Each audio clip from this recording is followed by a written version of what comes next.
Yeah, that's good. Yeah, that looks good. I must admit, that didn't cross my mind. Can you all hear me? Yeah, very plausible now. Shout because my voice is okay. Yes, I'll talk. Oh, I just downloaded this thing on the internet. That's all.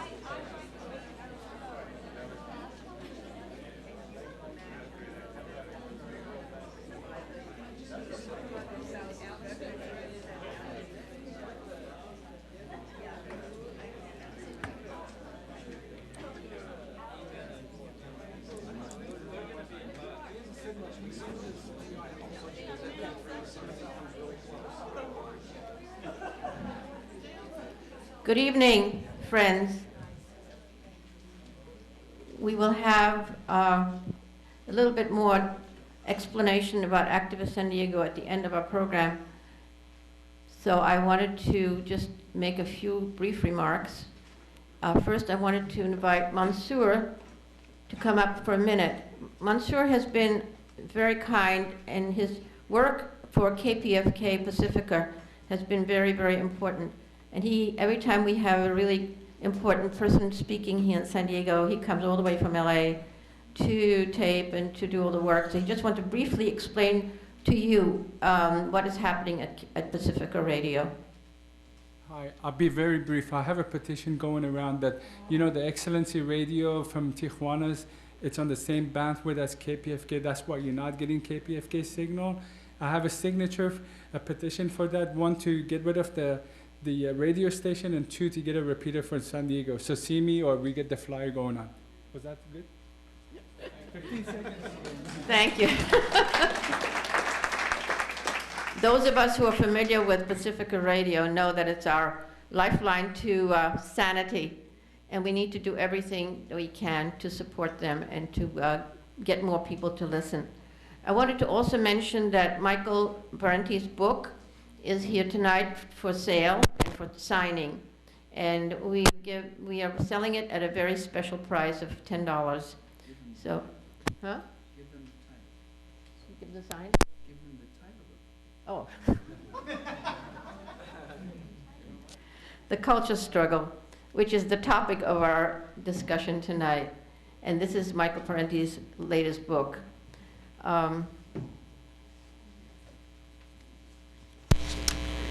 I need to tell you something about Michael Parenti. He is an internationally known, award-winning author and lecturer. He's one of the nation's leading progressive political analysts. His highly informative and entertaining books and talks have reached a wide range of audiences in North America and abroad. Michael Parenti received his PhD in political science from Yale. He taught at many colleges and universities in the United States and abroad. He's won numerous awards. He serves on the board of judges for Project Censored, which is one of our favorite organizations, and many other advisory boards, including the New Political Science and Nature Society and Thought. He's the author of 19 books. Some of these books are Super Patriotism, The Assassination of Julius Caesar, The Terrorism Trap, Democracy for the Few, To Kill a Nation, History as Mystery. The most recent book is Culture Struggle. This is a 2006 book that is available to us tonight, and he'll be happy to sign it for you. The book is about the cultural imperialism, cultural relativism, racism, and gender oppression. This book treats culture as a component of social power and political struggle in the United States and elsewhere. There are some 250 articles that Michael has written that appeared in scholarly journals and periodicals, and some of his writings have been translated into 17 languages. Cornel West said this about Michael: Michael Parenti is a towering prophetic voice in American life. We need him now more than ever. And on Aurora Online, they said, he's a prolific author, a charismatic speaker, and a regular guest on radio and television talk shows. Parenti communicates his message in an accessible, provocative, and historically informed style that is unrivaled among fellow progressive activists and thinkers. And we know that the academics in general don't really speak up very much.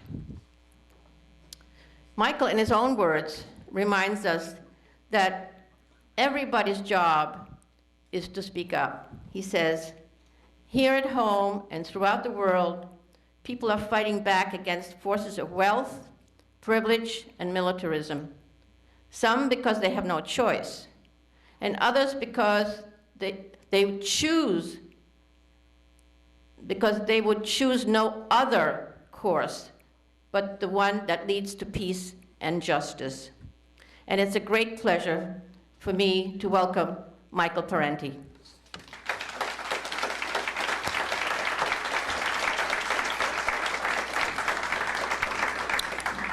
Thank you. It's very nice to be here. I'm actually not going to talk about the culture struggle. Some of the material in there I will be addressing myself to. The book actually deals with the whole idea of how you look at culture. How do we define culture? And culture is often looked at. I'll say a few words about the book because it entrees into what else I want to say here. Culture is often looked at in academia, at least say among anthropologists, as the accretion, the accumulation of past solutions and practices and traditions and things of that sort. What I argue in the book, which, by the way, the book has the virtue of brevity. It's only 140 pages, but I think it's full of a lot of good examples and arguments and such. Even if I got to say so myself, what I argue is that culture, in fact, is a very indeterminate thing. It's subject to change, and it's a highly politically charged thing. Culture, for instance, when somebody says you should respect our culture, that assumes that everybody in that culture is happy with that culture. You know, do you respect a culture where, let's say, 13-year-old girls are in effect sold into marital sexual slavery, or where one is subjected to enforced clitoridectomy, or where indentured labor, or some other culture where indentured labor is used in a certain way, or this culture, all the things that we find that are wrong, where militaristic ventures are glorified, and American messianic supremacism is propagated and all that. So, in fact, the culture is not a cohesive entity that a people have. Some parts of it benefit some people more, and some parts of the culture may even be opposed by people within that culture. So your experiences, culture may permeate all our experiences, but it's not the sum total of our experiences. We can actually transcend culture. Because I come into this problem of we don't want to be cultural imperialists. We don't want to impose our culture on other people. But we don't want to actually even be cultural relativists. Because cultural relativism gets us to this position I'm just talking about, which is, well, nobody can judge anybody else's culture. It's like a postmodernist idea, which is we can't judge anybody else. To judge because your judgments are always themselves culturally defined. So you just be imposing your views on other people. So how do you get out of that quandary? And I do it two ways. One is this argument I just gave you, is that in fact, culture is not an absolutely encompassing thing, that people can actually stand outside their own culture to some degree and criticize things in it, which means that there are human feelings and human rights that transcend culture. And two, there's absolute objective evidence of that concept. in a remarkable document, which was the first parts of which were put together in 1948. It's called the Universal Declaration of Human Rights, where by today, with all the different codicils and editions, about 110 or 120 countries sign on to this Universal Declaration of Human Rights. That's 120 countries of different nationalities, languages, histories, ethnicities, temperaments, and yet they sign on and agree that there are human rights that transcend culture. There are human perceptions that transcend culture. That's how you might be able to read a Persian poem or story and resonate and feel it. That was written, let's say, 400 years ago. That's how you're able to read Goethe or Shakespeare. Different culture, different time, different this, and yet there are human, we may miss something, there are things we may not get, there are things lost in the translation. But you get the basic, you can get the basic human thing there. So that's what the book deals with. And some of that I would treat tonight by talking about some things about race, gender, and class, how to think about class, and then relating that to how these politico-cultural things relate to present day situation we face. That's the other thing I stress in the book about culture. It's a highly political. It's a politically, culture just doesn't innocently grow up. Much of it is manipulated by the politically dominant forces, and that's why culture is often a class defined, that is defined by class power, not just by class experience. Now, there's nothing wrong with treating class, race, gender, and culture and other such things as distinct from each other. In many respects, they are. The mistake is to consider them unconnected, that they're always mutually exclusive, that if this thing has to do with race, then it doesn't have anything to do with class, or if it has to do with gender, then it's a distinct. Now, by the way, there are sometimes distinct concerns, life and death concerns, which might at the core have a purely racial or gender fixed problem to them. But much of our race, gender, class, or cultural experience is linked to each other.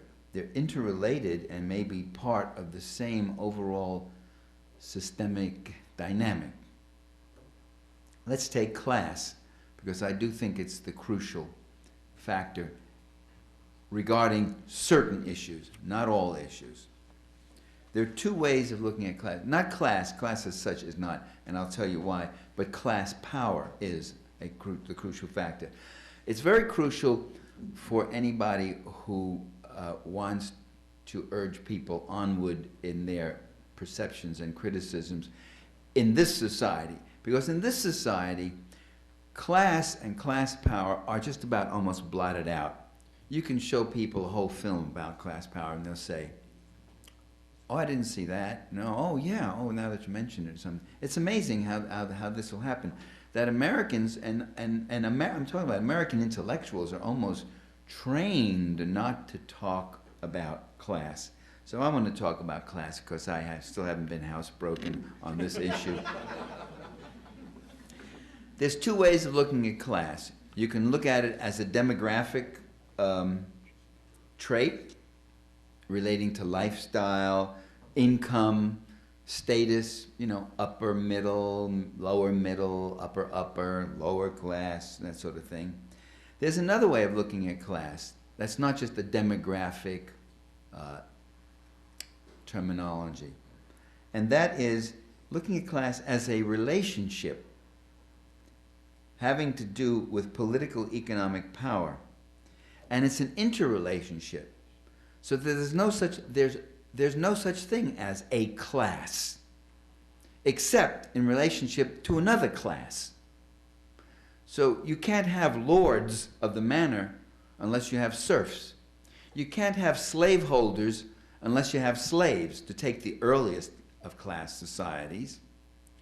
You can't have owners and bosses unless you have workers. That they define each other in a relationship. And you can't have equality of different classes. You can hope for equality of gender. I'm not saying we have it, but you can conceptualize a society in which men and women could be equal, and we're struggling for that. You can conceptualize a society where people of different ethnic groups, African American, Latino, Euro-American, all the various ethnic groups, Euro-American, Asian American, so you can conceptualize a society where all those people could live in equality and peace and mutual respect. Again, I'm not saying we've achieved that, but we're struggling for those things. But you can't do that with class. By definition, you can't say we'll have a class, we'll have a society where the rich capitalists and the workers are equal together, which is what they tell us we do have already. You see, that's what they say. Oh, we're all just regular old Americans. You, me, Rupert Murdoch, David Rockefeller, Bill Gates, and all that. Because, you see, the interrelationship in classes, not only do they define each other, but the interrelation, it's an inherently unequal relationship by definition. And the inequality comes from its relationship to a third set of factors. To a third factor, I mean. And that is the means of production. The mines, the factories, the railroads, the media, the this, the that, the companies, the corporations. What's the relationship to the wealth of the nation? To who controls the wealth of the nation? One group owns all those means of production, distribution, and accumulation of capital. And the other group has only one thing to sell in that market where so many things are being sold, and that's their human labor. I got to get a job, that's called.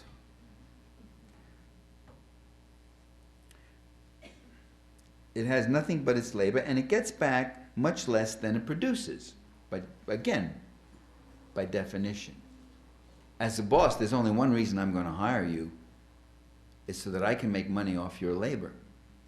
And the way I make money off your labor is by paying you less than the value you produce for me. I mean, unless you're the boss's son-in-law or something, and you're a nitwit and he can't get a job anywhere else, you bring him in, give him a little sinecure job. But normally, the only way I'm going to hire you is because I can make money off your labor. So I remember doing strike support work for United Auto Workers in Carbondale, Illinois, in an earlier lifetime, back in '69. And I remember one of the workers saying, he was African American auto worker, and he said, either you own the mother or you work for it. That was his rule. Either you own the mother or you work for it. He used a somewhat longer word than mother, but that's what it was. So now you can say, I mean, that isn't the only area where your value has been gets expropriated. You can say, well, then I'm not exploited in this society because I work for a nonprofit. Nobody's making money off my... No, they get you. They can get you still as a... not only as a worker, but as a taxpayer. And just as a citizen. You have to pay taxes. You get very little back for those taxes. Other people get much more off those taxes. In Democracy for the Few, I spent a lot of time explaining where does public policy money go? Who gets it, you know? those people who keep lecturing you, don't go to the government looking for a handout. They got their hands in our pockets. They got their hands in the public treasury up to their elbows, up to their shoulders. You know, Halliburton, Bechtel telling us, don't you go to the government for this or that. They can't do anything without first getting money from the government, getting subsidized, getting their seed capital, getting equity capital. Their defense industries where the equity, where the Pentagon builds them, gives them the goddamn land and builds the factory for them to go build some kind of missile or jet or some other thing like that. So they're constantly blackmailing and extorting from us. And there's a perpetual upward redistribution from the worker to the owner, from the citizen to the private investor. The one thing that keeps private capital accumulation going is public subsidies. The one thing that keeps capitalism going is socialism. Socialism always comes in to bail them out. When Illinois Bank was going to go under, the Congress ran in there and voted them how much money. When Chrysler was going to go under, remember Lee Iacocca? Lee Iacocca, the captain of industry, he took over Chrysler and he pulled it up off the edge of bankruptcy and he brought it up there to be a profitable. He was a big hot, some of you remember him. I even see some of the younger people nodding. Well, that's good. No, it's good to know there's at least some continuity of information and political experience. Yeah, but what they don't tell you is that this guy got from the Pentagon, he got billions of dollars in bail. Chrysler got these contracts on tanks and army trucks and all that. That's what pulled them out. In other words, you pulled them out. You should be on the cover of Forbes or wherever it is and says, here it is, look, Mabel Smith works here and there, pays these extraordinary extortionary taxes, and you know the taxes you pay. Do you all remember? You can remember that far back. You remember that very first paycheck you ever got in your life? Remember when you got that check and you said, there must be some mistake here. This is supposed to be for 2 weeks, but it looks like it's only for 1 week. And they say, no, here, look on the other side. See, we took off for that, took off that. So you're exploited even if you work for a nonprofit, okay? So what we're talking about here is not just class, not upper middle class, professional class, blue collar, white collar, inner city, the elderly, the seniors. We don't even want to use class at times, so we make up all these other terms, you know. We're talking about class power also. Wealth and poverty do not just happen to coexist. They are dynamically interrelated.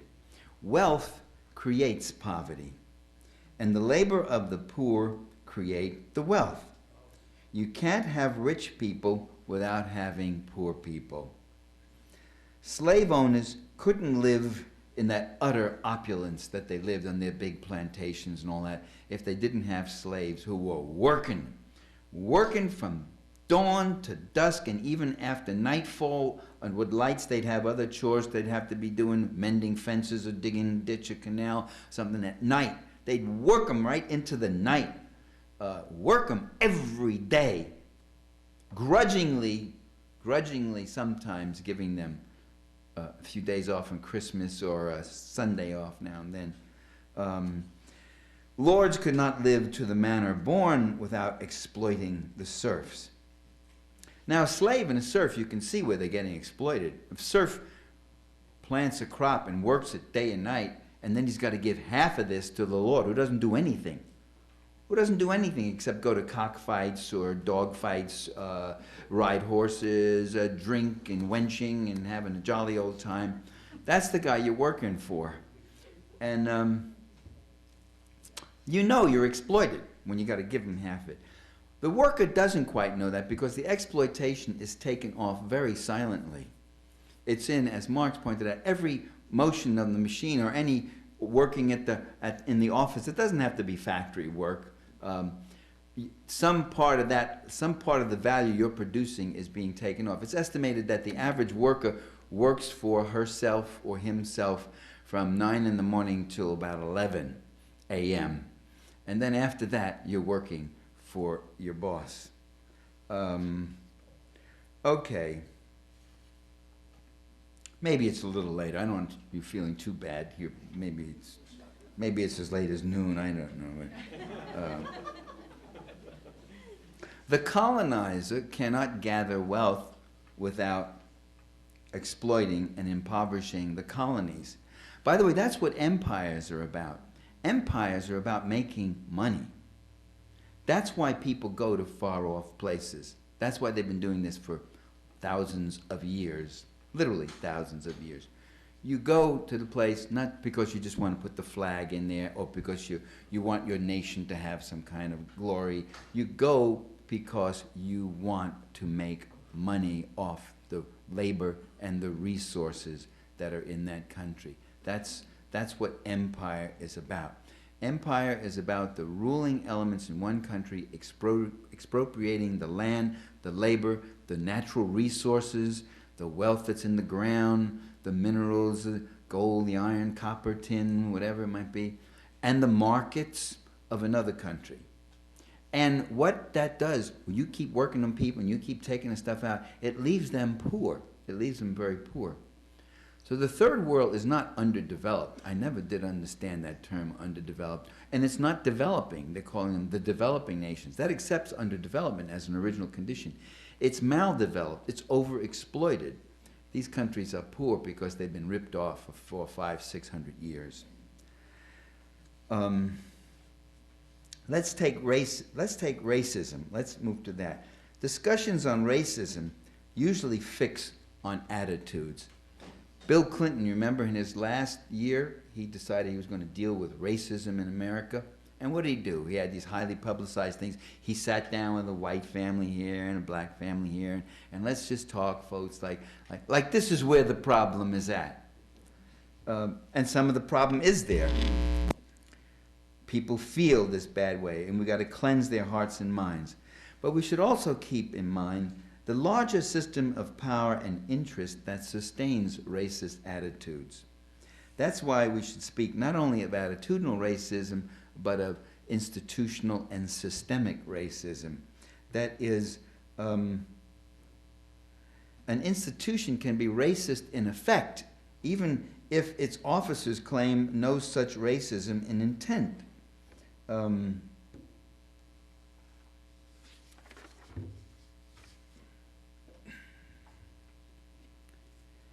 Now, when you talk about the overweening power and accumulation of power in this society, which is emblematic of capitalism, invariably someone is quick to come in a sentimental tone and say, but what about the small individual entrepreneur who has an idea and starts a business and creates something and employs some people and creates a product that's useful or a service that's useful? What about them? Aren't they of some value? And all? I always said, usually said in this kind of sing-song voice like that, sentimental, and I always say, yeah, but we're not talking about them. We're not talking about mom and pop enterprises. We're not talking about small businesses. We're talking about these giant multinational concentrations of wealth and power. The small businesses are like squirrels dancing among the elephants. And squirrels dancing among elephants have a very low life expectancy. And it's about what is it? 400 or 500 small businesses go under every week. And unlike the Bank of Illinois, unlike Chrysler, unlike some of the others, when they go under, they go, you're out, you're on your own. You go broke on your own, you go into business on your own. Congress doesn't come rushing in multi-billion-dollar subsidies to save you because they're afraid that if you go down, it's going to be a suction and it's going to take a lot of other things and the whole big corporate economy may start coming down. You just go down, you're on your own. And do small businesses, are they of any value? They're of great value. They're of great value. They create most of the jobs in this society.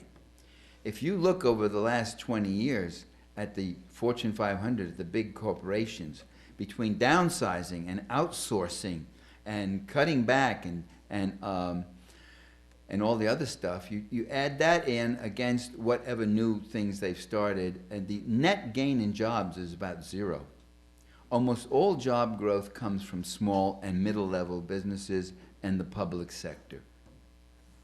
But that's not where the power is. That's not who's shaping the society and the culture and everything else like that. Now, for modern-day capitalist society, racism and sexism have been very functional. And if they weren't functional, you can bet they would have been gone a long time ago. Or a lot more of it would have been gone. A lot quicker, a lot easier. People would not have to die. Women would not have had to fight for 90 years to get the vote. African Americans would not have to risk lynchings and death and whatever else to get some modicum of security if it wasn't so functional. First of all, employers have always desired a surplus workforce. When there's full employment, when jobs are looking for workers rather than workers looking for jobs, then wages tend to go up. When wages go up, that cuts into my profits. See, every dollar I got to spend on stupid thing like wage increases or health care or occupational safety or environmental protection, every dollar I got to spend on stupid, ridiculous things like that is one less dollar for me. And I really don't like that if I'm a boss or owner or plutocrat. Conversely, when workers are in superabundant supply in an overcrowded job market, then wages can be kept down. Now, for generations, women, children, immigrants, and ethnic minorities who have suffered certain disadvantages and have very limited job opportunities serve as a reserve army of labor. They're a super exploited labor pool that increases the competition for jobs and further depresses wages. It lowers the floor of wages. I mean, one of the things that made African Americans employable in certain kind of service jobs was their willingness to take really substandard wages, because that's all they could get. One of the things that made women employable, and the reason bosses were interested in having women come work in these shops and all, was again, out of, not their willingness is the wrong word, out of necessity it becomes their willingness to work at this wage. So a super exploited reserve group or such kind is very functional in helping to depress and keep down wages and increase that profit of that margin of profit. Racism and sexism also serve class power as a divisive force. They help keep the working class fragmented, disorganized, fighting each other for crumbs rather than concerting for a larger slice of the pie.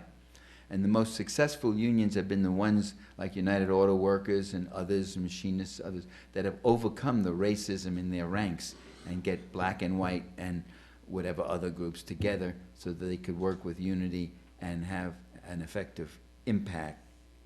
And the same with sexism, you know.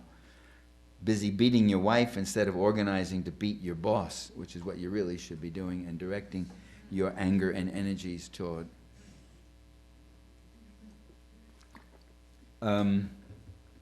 Economic elites, by the way, are very aware of this, and they consciously discourage working class unity and incite inter-ethnic competition. This is as old as Plato and Aristotle. There's a passage in Aristotle's Politics in Book 1 where he advises the slaveholder. He says, ancient Greece was a slave society. He says, if you have a work crew of slaves, make sure they're of different nationalities and they can't speak each other's language. I mean, it's there in that great, marvelous book of political philosophy that that we all read. What's happening to the sound of this? Is it still on? Oh, there it is. Is that? Well, what happens is you start to compensate and using your voice to reach. Boy, these crappy. Someday I'm going to speak someplace where they've mastered the mysteries of sound.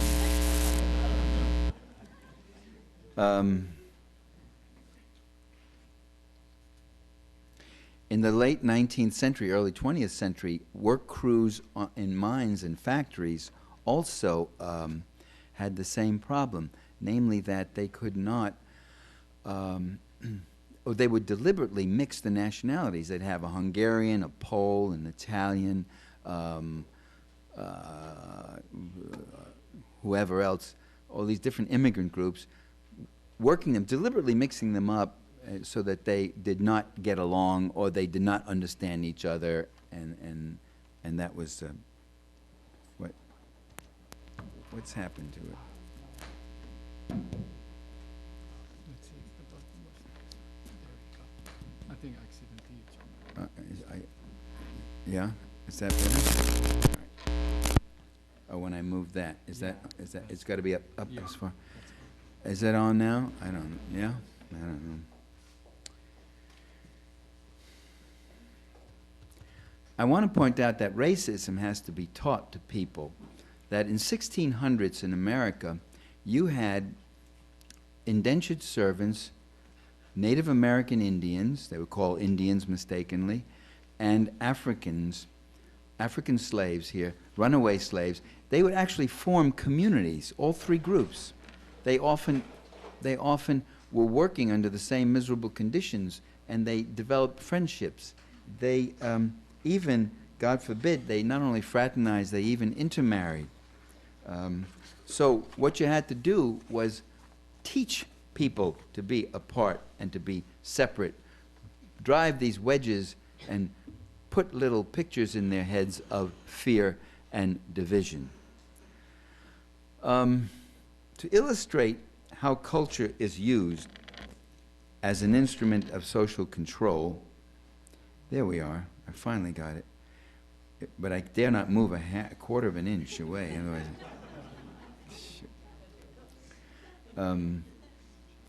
let's look at the political scene in this country a little more closely right now.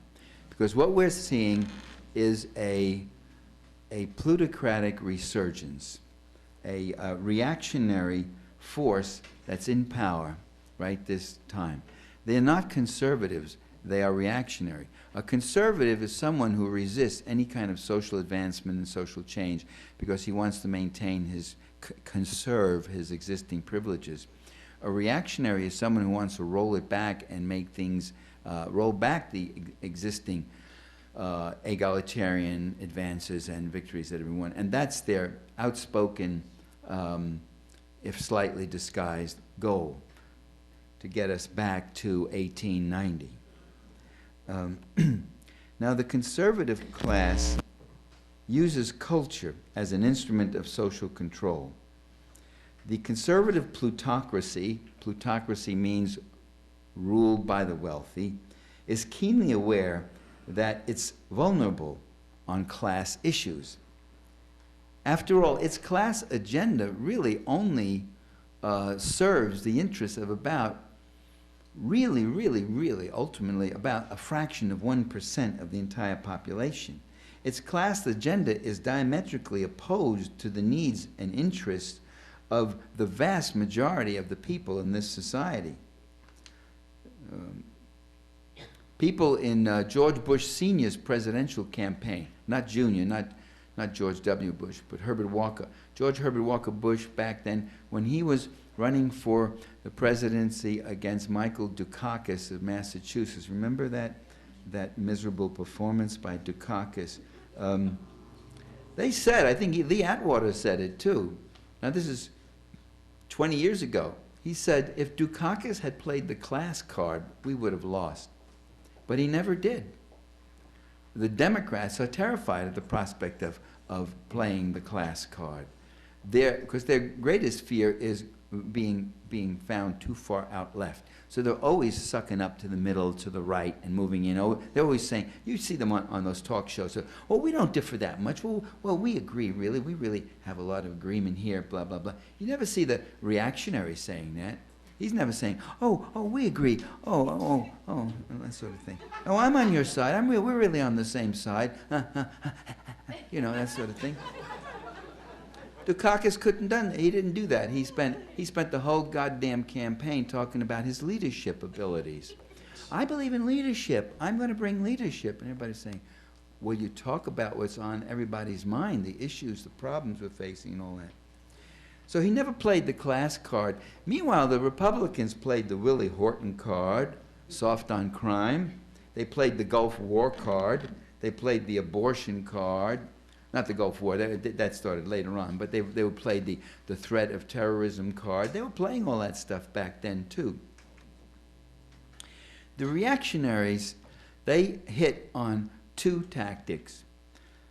The first one is to conjure up alternative issues, which are sometimes called cultural issues. Oh, cultural issues are very important in this election. I even saw a Sunday talk show once. It was with William Buckley and about 3 or 4 of his right-wing cohorts. And they were sitting there, and they were very consciously saying that conservatives have to explore and bring forth cultural issues that resonate with the people and move away from these limited bread and butter issues. Now, if you decode that, they're saying, we don't have a chance on class, really, if we really tell people what we want to do to them. We want to cut your wages. We want to cut back on your human services. We don't want to give you health insurance, this and that. But we do have a chance if we get them involved and concerned and worried about feminism, the gays, the blacks getting everything, and you're a poor, hard-working white guy, you never get anything, and all that sort of thing. And so they've been doing that now for a couple of decades, or about 3 decades, playing on these issues. One big one is a godsend in the last election was gay marriage. I mean, that was just throwing them raw meat. Oh, thank God, manna from heaven. There it was, keeping people distracted and up in arms about denying rights to other people. Because gay marriage will undermine the very fabric and sacredness of marriage and destroy it as an institution, as is happening right now in Massachusetts, correct, which has legal gay marriage. And don't you see the whole institution of marriage is just falling apart? Why would you want to get married anymore if queers can get married too? I mean, it's just not, doesn't happen. It's outrageous. It feels all filthy and wrong. I'm not going to get married, baby. Don't give me that argument, sweetheart.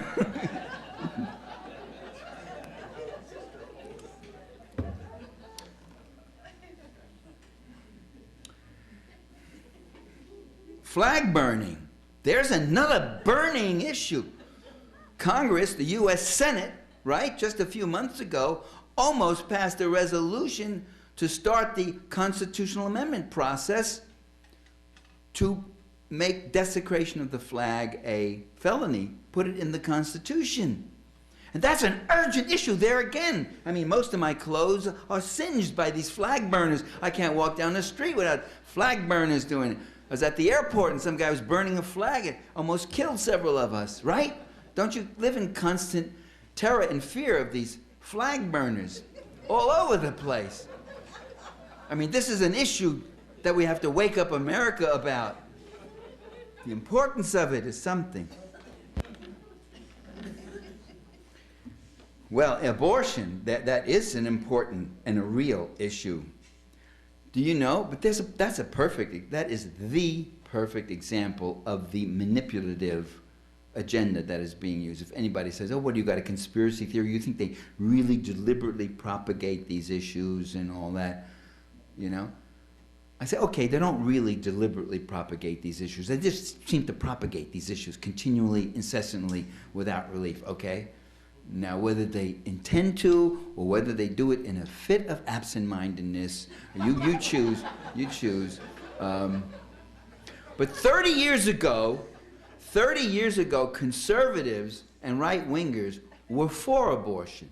Ronald Reagan signed one of the most liberal abortion laws. You're living in the state where it happened. George Herbert Walker Bush Sr., George I, when he was in Congress, voted for an abortion bill. It was only later on when they began realizing that they could use this issue, that, you know, their arguments then were that the poor have too many kids, they're on welfare and this and that, and they should get abortions and so forth. Then they began to realize that it was a deeply divisive issue, that they could, they searched for divisive issues. Oh, Parenti, stop being so cynical, paranoid, conspiratorial. No, they do. They call it that too. They call them wedge issues. How they can cut in and take a piece of your constituency and win support.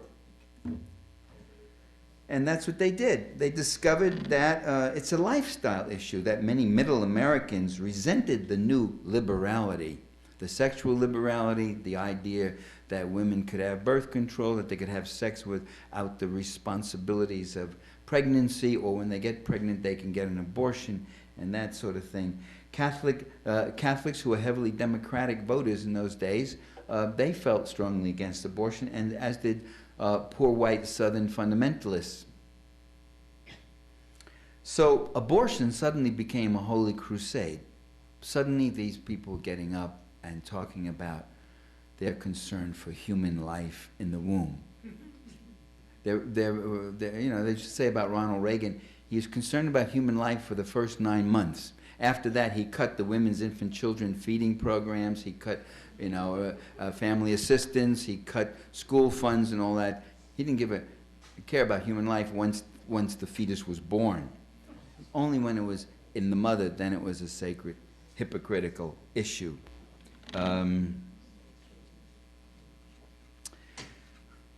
Here's another one, family values. Family values, they found that people were concerned. Family values is in contrast to some of the things you see on TV, like Sex in the City, or some of those other shows where people just seem to be living lives of libertines and living very well indeed, too, and not raising children and not showing, not with their noses to the grindstone the way we are. And you look at the family value proponents, Newt Gingrich, who divorced his wife to marry his secretary, who he had been already doing, and comes to his wife on her bed, hospital bed, you remember that? She had cancer, to get her to sign the divorce papers. There's your family values guy. And some time later, about 6 months later, it was reported in the paper, this big, a column. Imagine if it had been a Kennedy or a liberal or a progressive, but that big, it said she had to go to her church for support for her and her children, for his children too. So these are the family value guys. They're the biggest bunch of hypocrites there are. William Bennett. Remember William Bennett, Mr. Preacher? He preaches, he's always Mr. Values. He's always, you see, there's something wrong with this microphone, isn't there? Oh, man. I know. It's dead. It's gone. No.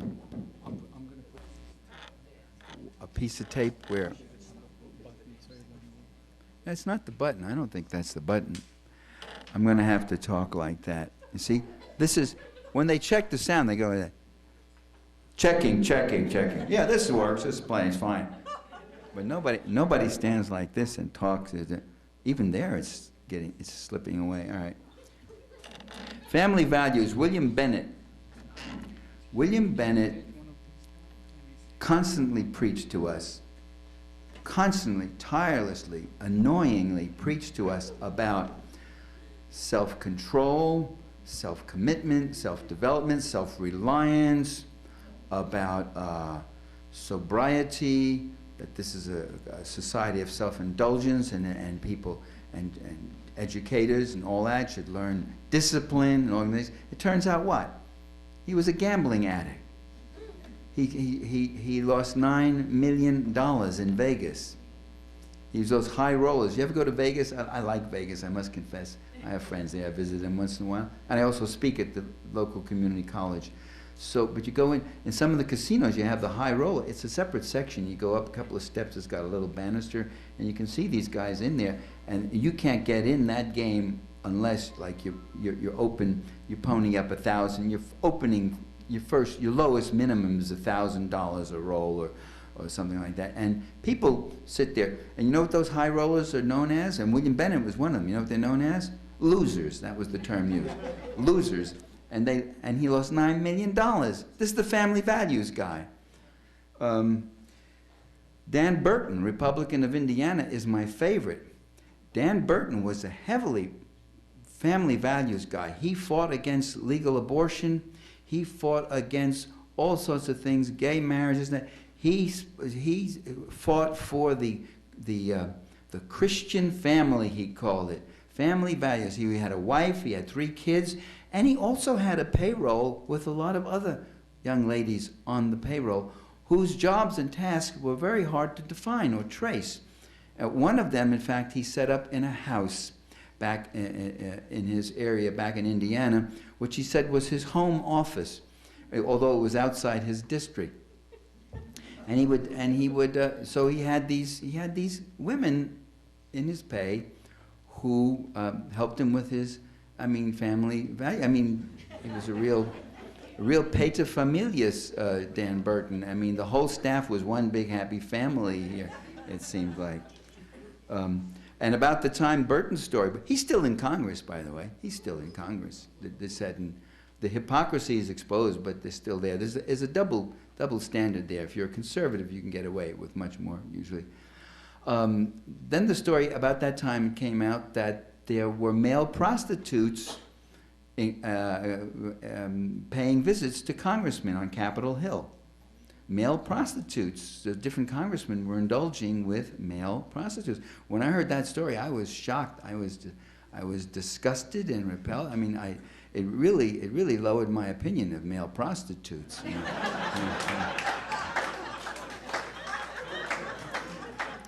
Who are, after all, hard-working guys, I imagine.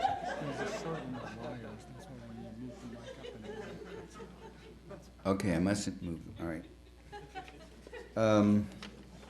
Here's another great family values guy, John Fund. Anybody remember John Fund? Know him? He was a right-wing editorial writer for the Wall Street Journal. You know, the Wall Street Journal is like an old-fashioned paper where it says you got to be objective and balanced in your news, and sometimes you get some remarkable stories in the news, but you can say and do whatever you want in the editorial. And their editorials are so right-wing, they are really as bad as any Fox network is. Did I pronounce that one right? You know, Rupert Murdoch's Fox News Network. As bad as anyone, as bad as that one. So John Fund was one of these right-wing editorial writers. He was a ghostwriter for Rush Limbaugh's first bestseller. He wrote his book. He was a longtime promoter of family values. He went around talking about it. He was arrested for beating up his fiancée, Morgan Pillsbury, from the Pillsbury family, money. That's why the story made it in the press. He had been pressuring her to get an abortion. Family value guy, anti-abortion, sacred life of the fetus, you know. A fertilized ovum is a life just as much as the adult woman who's carrying it, or adolescent woman who's carrying it. And he not only pressured her to get an abortion, he had been sexually involved with Morgan Pillsbury's mother. Family, man, family. All in the family. Those are family values in action. Do you remember George Roach of Hillsdale College? That's the one that sends out all these right-wing statements. They always have these right-wing speaking agendas. George Roach he always got up and talked about, it's a Christian college. It's the only one in America that does not accept federal funds, because federal funds come with an attachment of equal opportunity, you know, no racial considerations and all that sort of thing. And since they refuse the government telling them what to do, they have this. So they've got this right-wing conservative Hillsdale College, and they always have people who come in and talk about decency and family values and civility, and George Roach was, as president of the college, was a great propagator of that until he had to resign because his daughter-in-law, who he had been having sex with regularly, his son's wife, he'd been sleeping with his son's wife, and she was now found dead, shot through the head, declared a suicide, although last I heard the police were investigating and they were questioning George Roach's son as a suspect murderer. I never was able, I went on the internet, I checked, look, I can't even find anything. Do you know, George Roach just died. Do you know what Hillsdale did? They put a whole thing up and did a whole obit on him about what a great, beautiful guy. Never mentioned this. Oh, by the way, he did have to resign, Hillsdale. He did have. No, I haven't touched this microphone, and now the sound's coming. Well, I'm glad you guys are enjoying it. I'm not.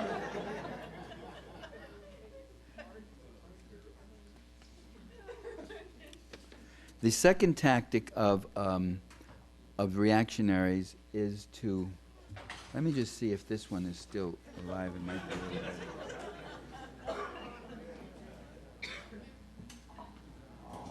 The second, this would be out. No, this is on. Yeah, except you can't reach it. Oh wait, no, you guys are gonna do all that. Never mind. No, yeah, leave it. We can move it over there. It's not a problem. No, leave it alone. Yeah. The second tactic of conservatives is pseudo-populism. That is, they literally hijack class issues. They talk about the liberal latte elites, and those people versus honest, regular folks. So they literally use a left-wing populist idiom, and they're using it. They use it. Tom Frank was written about this. Thomas Frank in Kansas. He gives the example of that happening. Those elites, those intellectuals who look down on you regular folk and all that. Well, we, the Republican Party, speaks for the ordinary, regular, middle Americans. So they conjure up a class struggle, not only in terms of, but only in terms of lifestyle issues. The Democrats, they say, they speak for the intellectual snobs, the media elites, the alternative lifestyle people, the gays, the feminists, irresponsible and dangerous elements in the minorities, and so forth and so on. A bolder variation of this pseudo-class struggle by the reactionaries is to employ outright lies about economic issues. That's the simplest way. And this goes back, from Nelson Rockefeller to George Bush Jr. today, you could see that. Outright lies. We want to cut your taxes. How many people here have seen a dramatic decrease in their federal income taxes since George Bush is in? He talks about how much well, you're not in the right bracket, I think. If you're up in that fraction of 1%, you would have seen very substantial increases. But you see, he doesn't say that. Outright lies. We're cutting your taxes. The Democrats just want to tax you. And meanwhile, they're taxing.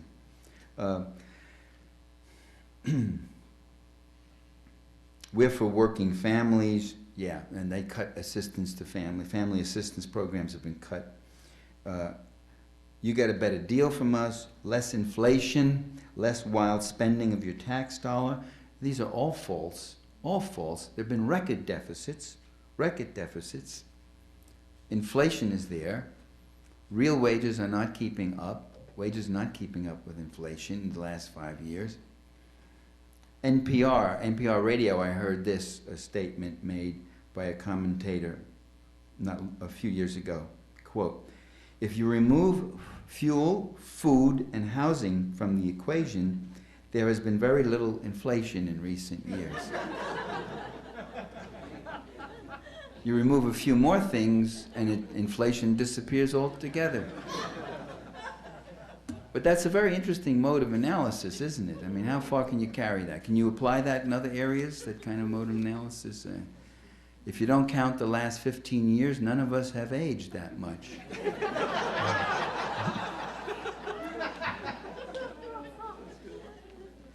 Another technique is to conjure external enemies and threats that to further distract the populace away from class issues.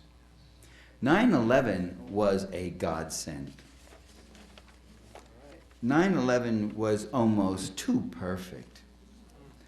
9/11 might lead one to entertain certain suspicions. We might just wonder about things. Now, whether you have a conspiracy theory about 9/11 of the kind that was put out by the media and the White House, a conspiracy theory that says that some Saudi Arabian young men hijacked these planes and had planned to drive them into the White House, that's a conspiracy. That's what conspiracy means. To collude together to commit some illegal act by illegal means or whatever like that.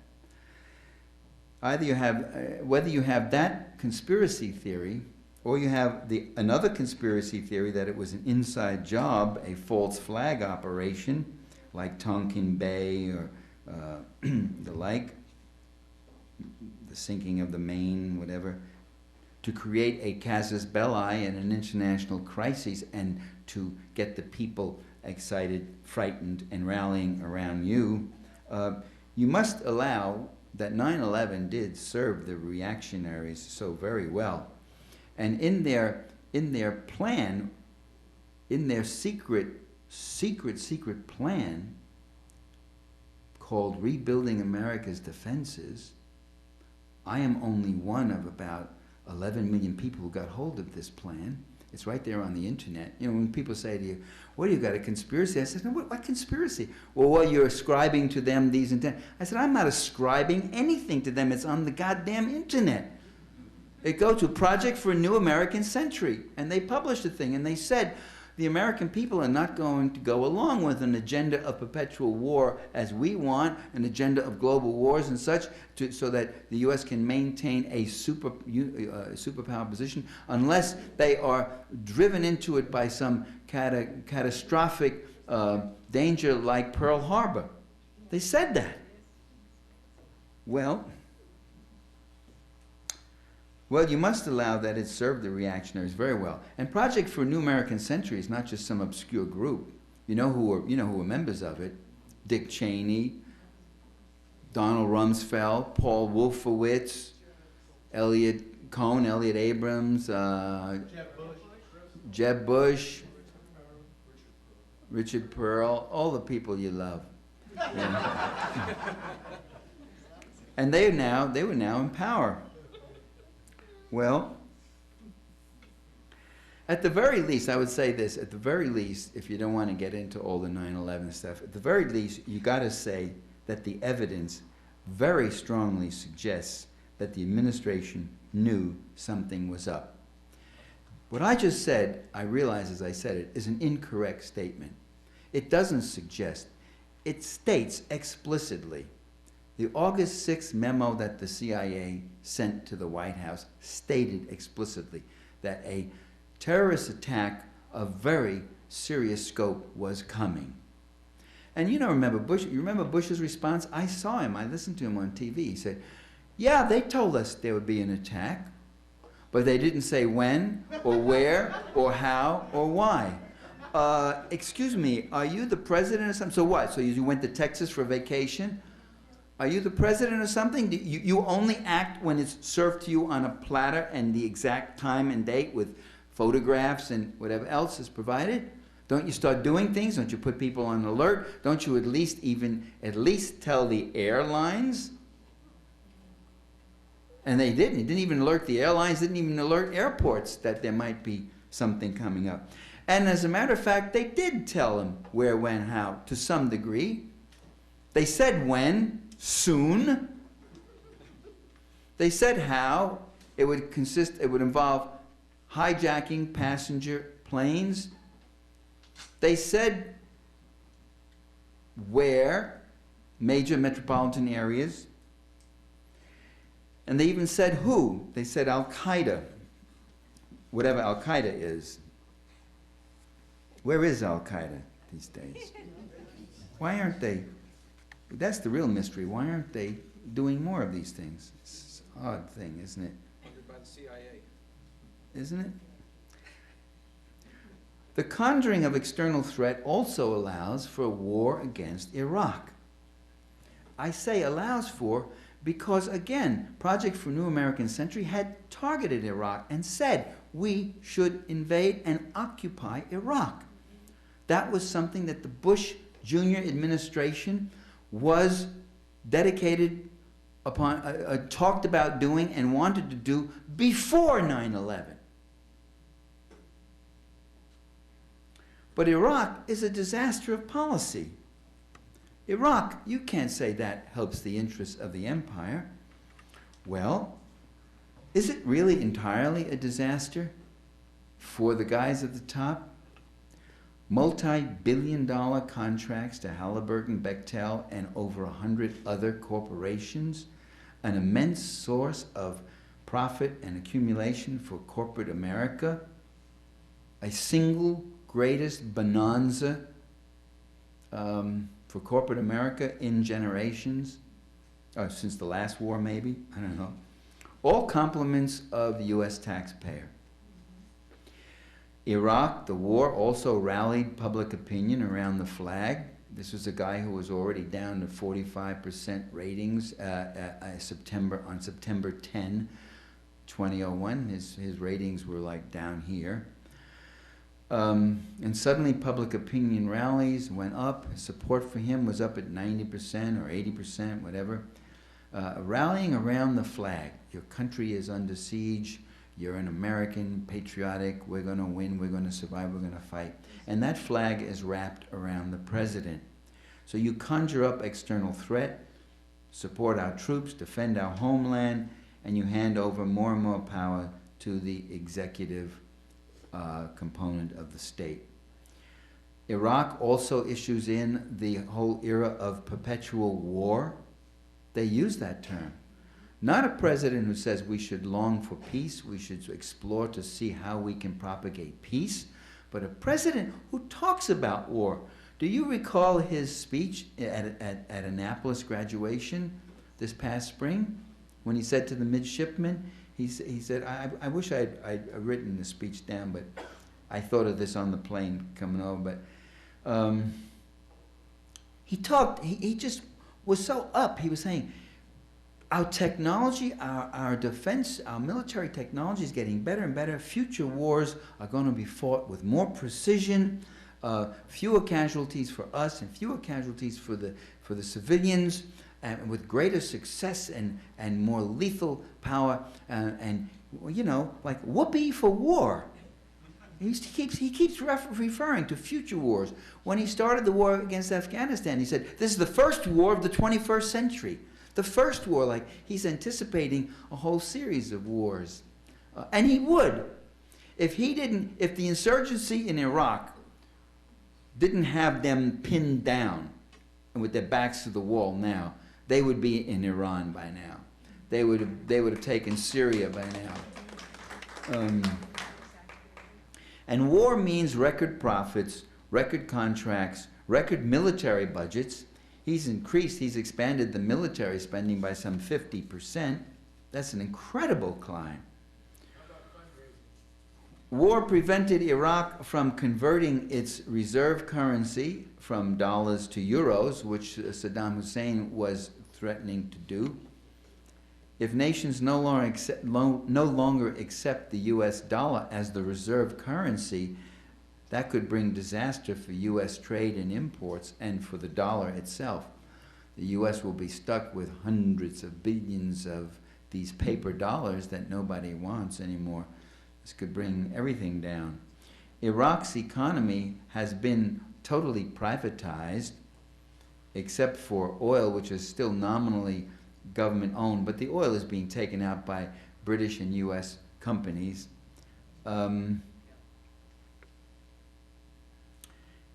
The economy under Saddam Hussein was totally state-owned. In fact, Donald Rumsfeld used a very interesting term. I was amused by it. He said, "It's a Stalinist economy." Stalinist, see that? So we're fighting Stalinism in Iraq. The U.S. had a commission set up before the invasion of Iraq, before February and March 2003. They had a commission set up expressly to privatize the Iraqi economy. That was in 2002. That is a central goal of the global free market empire, to take any country that is self-defining, self-developing in any way, and turn it into a totally privatized, totally deregulated component of the free market global system.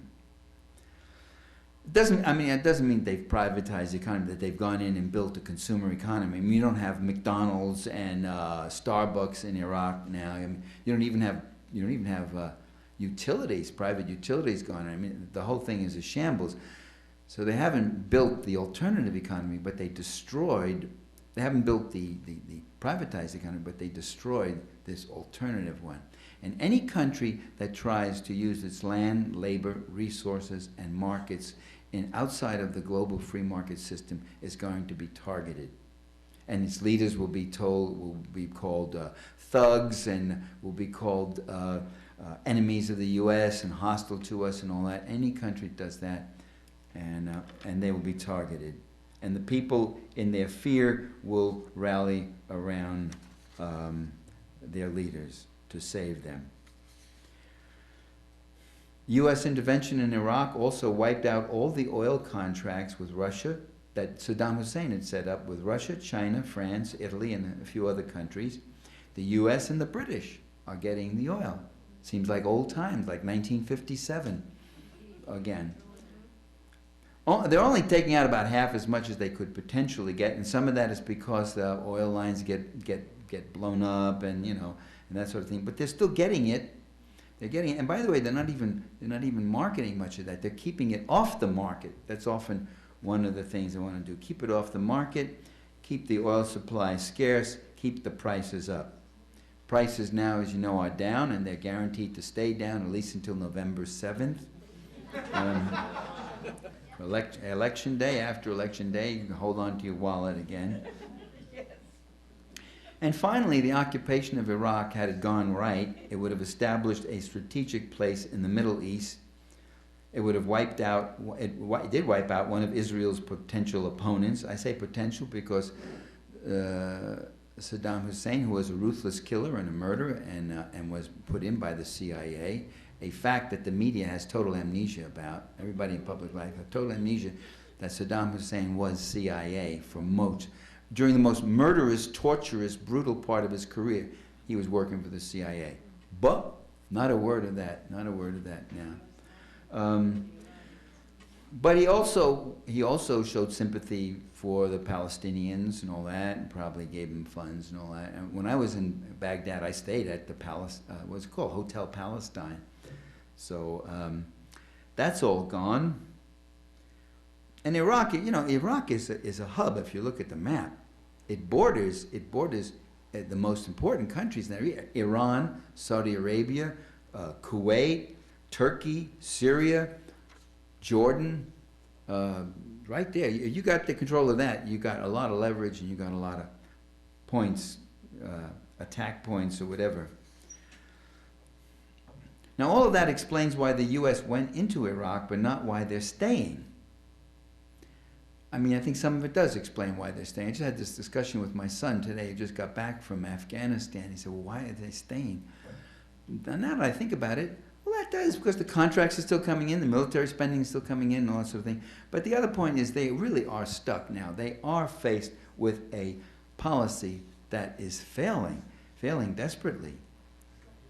They're caught, but the costs are not that great. The political costs are not that great, really.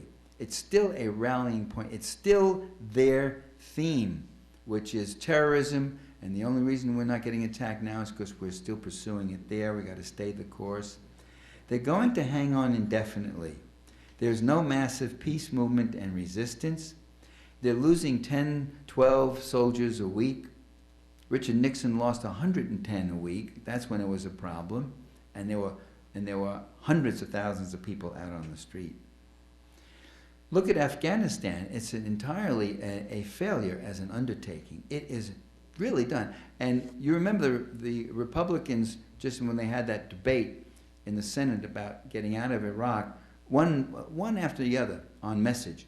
We mustn't cut and run. We mustn't cut and run. We can't tuck our tail between our legs and run. We can't cut. Well, that's what he's doing. That's what George Bush today is doing in Afghanistan. He's cutting and running. He cut the number of troops in Afghanistan. He just yesterday, day before yesterday, took 12,000 American troops in Afghanistan and put them directly under NATO command. Now, how often does a U.S. commander, U.S. president do that? Directly, not coordinated with NATO, not working in there, not the prime force, but under NATO non-American command. So, you know, let the wimpy Europeans take the rap if this whole thing goes down the tubes. Every development project in Afghanistan is ended. There's nothing they're doing. There's zero security. Zero. And the Taliban are resurging all over the place. So in both those countries, force and violence has made things worse and more horrible than ever. The NATO troops, my son who just got back from Afghanistan, as I say, the NATO troops, most of them are staying in their barricades, not really patrolling. So I think I've gone on much too long, haven't I? No. Oh, all right, well, I just got too much here, I realize now. What we're seeing over the last 30 years is a really reactionary campaign to roll back the gains of the 20th century. They preach the ideology of plutocracy, which is the ideology of the free market, that the free market will bring you all sorts of blessings. The goal is to elevate corporate property rights to a level above all other human rights, and they do that with free trade, that anything you try to do for the economy, for the environment, for this, for people, protections, regulations, all that, if that violates free trade treaties, then it's out. So the property investment right is being elevated to an unanswerable status.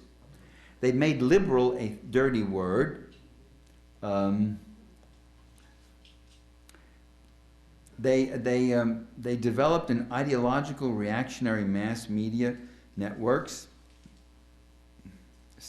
CBN, Fox, 100 of right-wing radio talk shows every week. And those talk shows, those politicians, these leaders, they're always on message. They always have the polemical point and they're driving it home. You don't see that. You don't see that among the moderates. The moderates are too busy trying to show that they're moderate and balanced and they're not pushing too hard. Larry, you see it on Bill O'Reilly. That guy, any issue that comes up, he is hitting and hitting and hitting home his view of the world. He has a whole Weltanschauung, a whole view of the world, and he is driving that home. And every one of these guys are doing that. You don't see that on Larry King. Larry King, what is he busy doing? Showing off his suspenders and interviewing this person and doing a little fluff here and a little fluff there. And can you honestly say what his politics are, if he even has any? He does have politics. He had Warren Beatty on one day, and he said, "What's the favorite movie you have? What's your favorite movie of all the ones you made?" And Beatty said, "Reds." And Larry King looked at him and said, "We'll break for a commercial." No, that's what I've called that when I've done that. I have a media techniques of control. I call that the non-follow-up. The guy says something, you cut. You turn to the other person on the panel, or you break for a commercial, and you never go back to that issue. See, that's amazing. Wow, that's amazing. They've learned to enlist religion, homophobia, sexism, and bigotry to distract the populace from class issues and substantive democracy. Okay, it doesn't look good now to be an out-and-out bigot. You can't go out and say, "Those niggers," right? You can't say that. This isn't 1940 Alabama anymore. But you got other coded ways you can talk about. Quotas and affirmative action and inner city crime and this and that, and there are these buzzwords that get out there. They're stealing elections. They stole the 2004 election, even bigger than the 2000 election. I have an article on that if you want it. I'll be happy to email it to you. It'll be out in this new book that I'm doing called Contrary Notions. But there's been a lot of good writing on this done by people like Harvey Wasserman and Bob Fitrakis and Steve Freeman and Martin Crispin Miller. Is it Martin? Mark Crispin Miller. It's incredible what they've done. Suppressing voter registration rolls, sabotaging voter stations, rigging accounts with touchscreen voting machines. In the state of Nevada, I was telling some friends today, in the state of Nevada, John Kerry lost every county that had touchscreen voting machines. Every county, and every one of those counties. Could you open a door over there, please? Open the door, because it's sweltering hot in here. Every one of those counties, it correlated with nothing else, not income, ethnicity, past voting patterns. It didn't. The only thing it correlated with was these voting machines. They're rigging it and they're suppressing the vote right today. Just yesterday, this past week, the House passed a law requiring proof of citizenship if you're going to vote. Well, you know, low-income people, elderly, others, a lot of us don't have, unless you have a passport or unless you can find your birth certificate somewhere.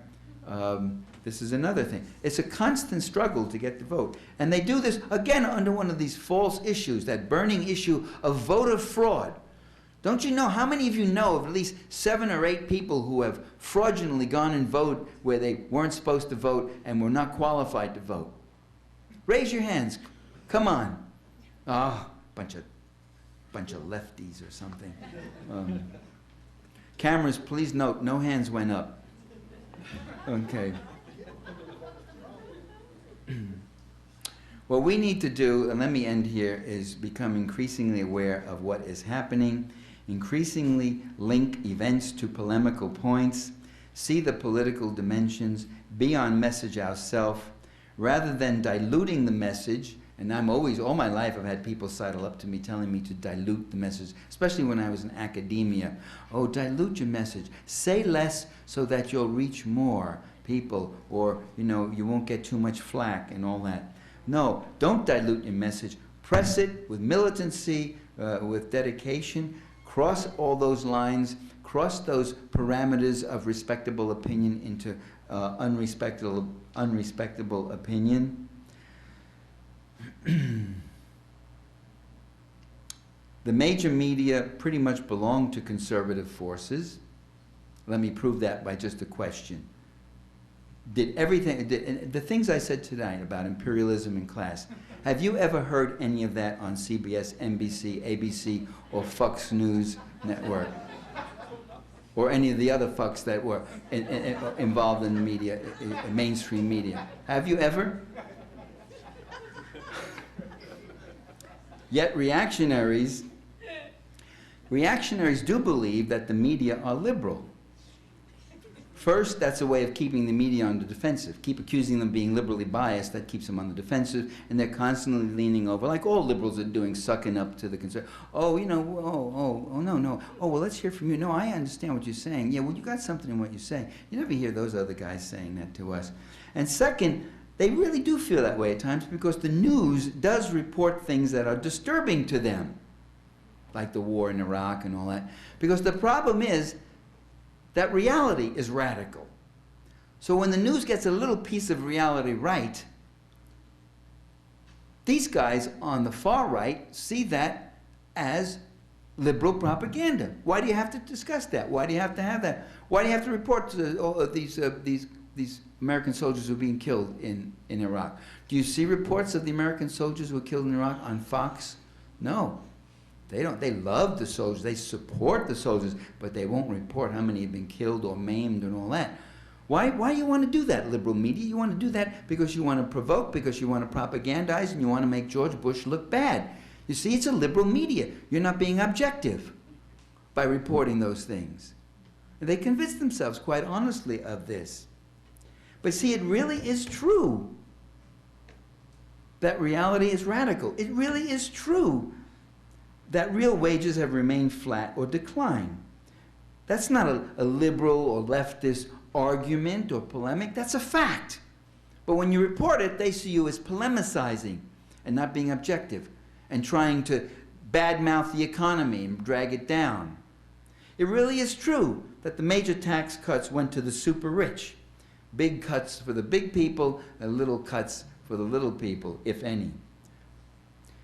It really is true that global warming is happening. They finally have to acknowledge it or ignore it.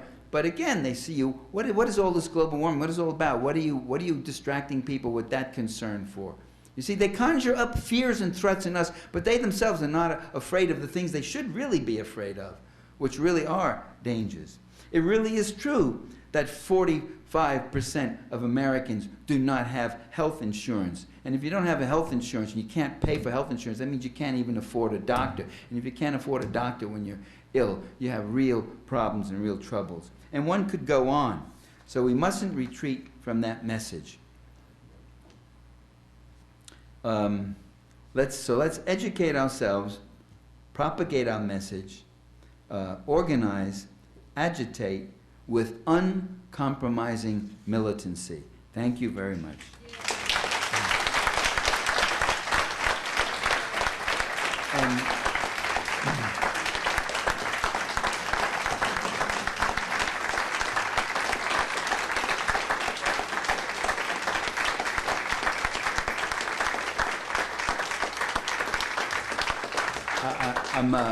I'm sorry, I'm not going to do a Q&A. My voice has just gone out.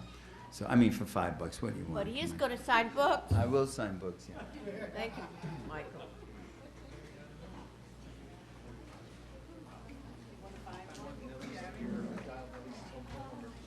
We have some cards on the seats for you to fill out, if you don't mind, to let us know your name and your phone number and your email address. We want to keep in touch with you. Activist San Diego website is a great place to go to find out what's going on. You want to say something? Donnie's going to come up and say something. There were a few people who came in late and didn't, or came in early and didn't give any donations, and we would appreciate if everybody did that.